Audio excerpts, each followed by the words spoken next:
যুবলীগ কর্মী তৌহিদ একাই ২৮টি গুলি ছোড়েন ছাত্র জনতার আন্দোলনে। চট্টগ্রামে বৈষম্য বিরোধী ছাত্র জনতার আন্দোলনে গুলিবর্ষণকারী এক যুবলীগ কর্মীকে গ্রেপ্তার করা হয়েছে। তার নাম তৌহিদুল ইসলাম ওরফে ফরিদ। পুলিশ বলছে তৌহিদুল একাই ছাত্র জনতার উপর ২৮টি গুলি ছুড়েছেন। ক্ষমতা থাকলে প্রশাসনের সামনে অস্ত্র নিয়ে গুলি করা যায়, যার প্রমাণ এই যুবলীগ কর্মী। তিনি ক্ষমতার বলে পুলিশের সাথে একযোগে শটগান নিয়ে ছাত্র জনতার উপরে গুলি করেছিলেন। গতকাল শুক্রবার রাতে সাতক্ষীরা জেলার কমলনগর এলাকা থেকে তাকে গ্রেপ্তার করে চট্টগ্রাম নগরের চান্দগাঁও থানা পুলিশ। গ্রেপ্তার তৌহিদ চান্দগাঁও ওয়ার্ডের সাবেক কাউন্সিলর এসরারুল হকের অনুসারী হিসেবে পরিচিত। নগর পুলিশের উপকমিশনার রইস উদ্দিন নগর পুলিশের মিডিয়া সেন্টারে আজ শনিবার দুপুরে সাংবাদিকদের বলেন, গোপন তথ্যের ভিত্তিতে খবর পেয়ে সাতক্ষীরা থেকে তৌহিদুলকে গ্রেপ্তার করা হয়।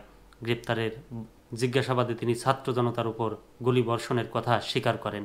তার বিরুদ্ধে ৫টি হত্যাসহ ১২টি মামলা রয়েছে। চান্দগাঁও থানার উপপরিদর্শক আজহারুল ইসলাম প্রথম আলোকে বলেন, ছাত্র জনতার আন্দোলনের তৌহিদ একটি শাটার গান নিয়ে গুলিবর্ষণ করেন। গত ১৮ জুলাই নগরের বহদ্দারহাট এলাকায় তৌহিদুল একাই ২৮টি গুলি ছোড়ার কথা স্বীকার করেছেন। ঘটনায় ব্যবহৃত অস্ত্রটি উদ্ধারের অভিযান চলছে। বৈষম্য বিরোধী ছাত্র জনতার আন্দোলনে ১৭ জুলাই থেকে ৪ আগস্ট পর্যন্ত চট্টগ্রামে গুলি হাতে নিহত হন ১০ জন, আহত হন শতাধিক। এই ঘটনায় নিহত ব্যক্তির পরিবার ও স্বজনেরা নগরের বিভিন্ন থানা ও আদালতে অন্তত ২৫টিরও বেশি মামলা করেছে।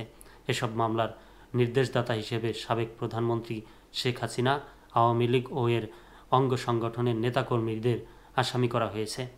এর আগে ছাত্র জনতার আন্দোলনে অস্ত্রধারীদের মধ্যে ৪ জনকে র্যাব এবং ১ জনকে নগর পুলিশ গ্রেপ্তার করেছিল।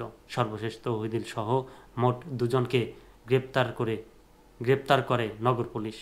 তবে কারো কাছ থেকে ঘটনায় ব্যবহৃত অস্ত্র উদ্ধার করা যায়নি।